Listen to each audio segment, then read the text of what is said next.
trabalho sobre SPECT, tomografia computadorizada por emissão de fóton único.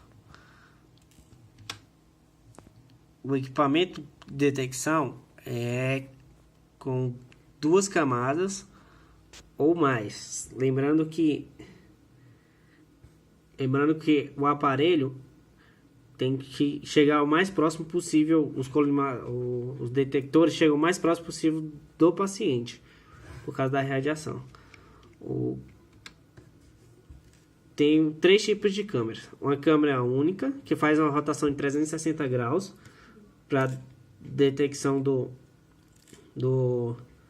da radiação. Tem um grade sozinho, que é formado por um grade circular, onde a pessoa adentra. Tem um cristal e vários colimadores ao redor. Lembrando que é feito a aquisição da imagem de uma vez só. E temos o de câmera tripla ou dupla. Lembrando que a dupla tem que girar 180 graus e na tripla consegue girar 120 e ter aquisição de imagem. O meio de aquisição de imagem é captado assim: o paciente, pelo radiofármaco, o fóton, a energia do fóton passa por colimadores, vai para o cintilador, que a partir desse cintilador vai gerar luz e é processado por fotomultiplicadoras, aumentando a sua tensão, e a partir dessa energia é passado para o computador, é feito alguns cálculos e adquirida a imagem.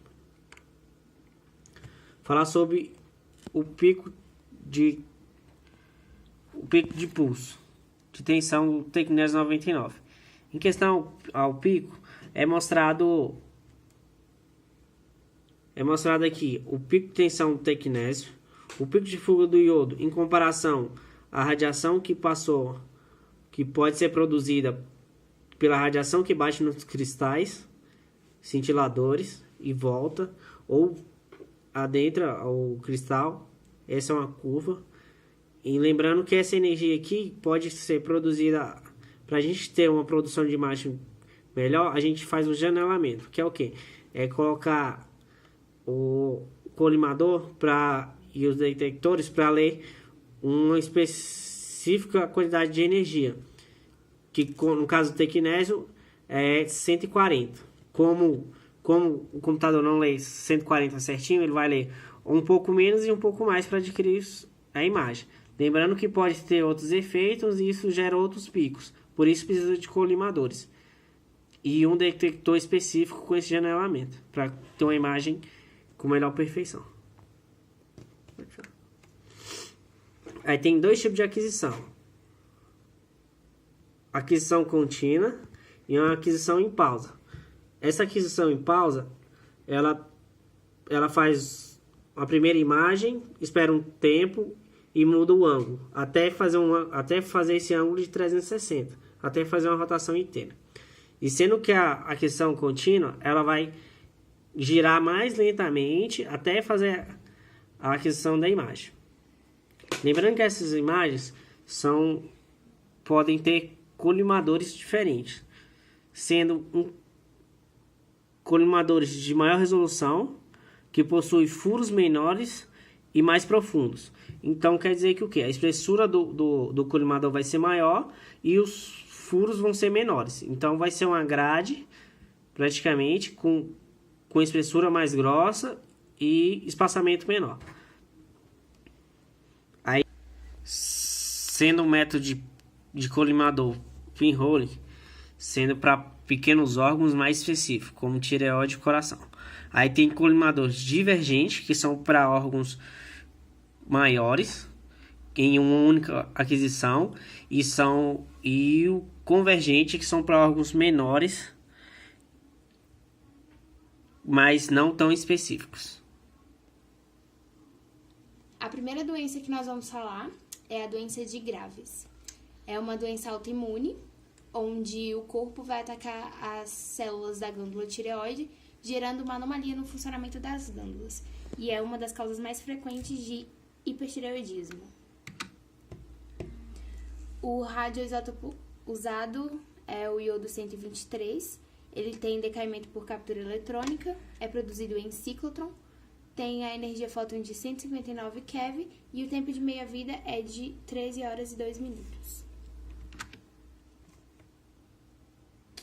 Após a administração oral, o iodeto de sódio ele vai ser rapidamente absorvido no trato gastrointestinal e vai ser distribuído para a tireoide, rins e etc. Na tireoide, ele vai ser removido da circulação sanguínea pelas células epiteliais por transporte ativo. E essa captação na tireoide está comumente aumentada no hipertireoidismo e no bócio com produção hormonal não alterada. Para a realização desse exame, existem alguns preparos que têm que ser levados em consideração, como, por exemplo, alimentação e medicamentos. 2 semanas aproximadamente antes da realização do exame, o paciente ele não deve ingerir nenhum alimento que contenha iodo. E medicamentos também não deve tomar nenhum medicamento que na sua fórmula contenha o iodo. E caso ele esteja fazendo uso de algum medicamento contínuo, sempre informar ao médico. No caso de exames, ele não deve fazer num período de 2 semanas, não deve fazer nenhum exame que faça uso de meios de contraste.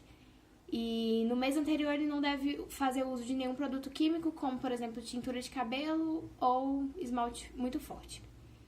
A realização do exame ela vai se dar em 2 etapas,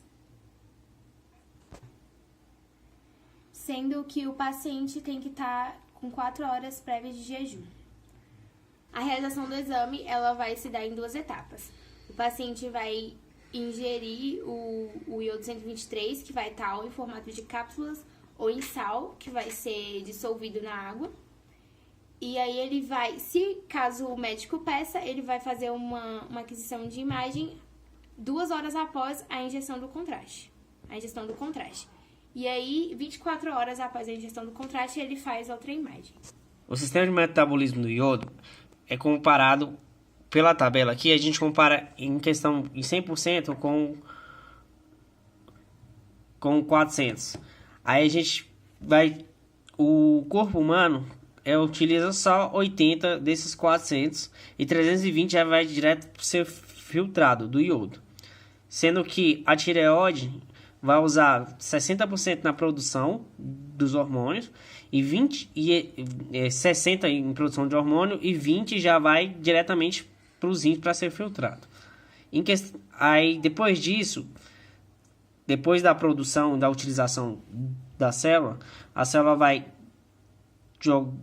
o resíduo fora do iodo que não é utilizado é passado 50% para os rins para ser filtrado e 10% vai sair pelo método 2. Beleza. Aqui podemos ver a imagem de um normal, uma com doença de Graves.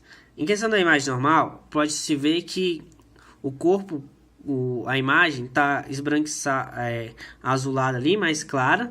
Uma parte da boca está com maior quantidade de radiação e a tireoide mais visível. Só que mostra outras partes também que absorvem um pouco dessa radiação. Principalmente quando é ingerido o iodo, pelo sal. Aí você pode se ver aqui. Quando tem a doença de Graves, a estimulação da tireoide está tão grande, está precisando de tanto iodo, que ele consome todo o iodo radioativo, mostrando somente a tireoide. Vamos falar um pouco sobre epilepsia. A epilepsia ela é uma perturbação da atividade das células nervosas no cérebro, o que pode causar convulsões. Durante uma crise, ocorre um aumento do metabolismo cerebral, aumenta um fluxo sanguíneo no corpo da pessoa que está sofrendo a crise de epilepsia e um maior consumo de glicose. O SPECT é utilizado como método diagnóstico para a investigação e localização do foco epilético. Vamos falar agora sobre o radiofármaco utilizado, o Bicisap, Tecnes 99 Metstab, que é um radiofármaco colipolifíco. liporífico atual com a mitocôndrias na produção de energia. Como o cérebro precisa de muita energia para o funcionamento, logo o radionuclídeo que não é processado pela mitocôndria das células cerebrais emite radiação para a formação de imagem, chegando ao encéfalo por meio da corrente sanguínea, que é o processo mais rápido. Sendo que qualquer parte do corpo que precisa de bastante energia pode ser usado o SCD-99 metastável. No quadro de epilepsia, é utilizado uma gama mais alta de energia em uma parte do corpo. Assim, quando a pessoa tem uma crise epilética, o radiofármaco vai ser mais processado, vai ser mais usado para a questão de energia. Por isso, quando essa crise acontece, há uma identificação da área específica de onde está se acometendo isso. A excreção do radiofármaco é por via renal a 50% nas primeiras 2 horas. E do que sobrou, 74% restante é nas 24 horas. Lembrando que como a meia-vida do tecnésio não é muito alta, depois de um certo tempo, ele já é inutilizado pelo corpo e é secretado por via renal, pelos métodos do quelato. O Tecnésio 99 metastável, ele apresenta características físicas ideais para a utilização na medicina nuclear em vários tipos de exames. Ele é monoemissor de gama de baixa energia, 140 keV, tem um tempo de meia-vida relativamente baixo, de 6 horas e 2 minutos. O modo de decaimento é por transição isomérica e ele é produto da reação molibdênio 99, Que decai o decaimento beta- que gera Tecnésio 99 metastável. O tecnésio ele é produzido na vaquinha portátil. O protocolo de cintilografia cerebral é feito para ver vários exames, principalmente de epilepsia.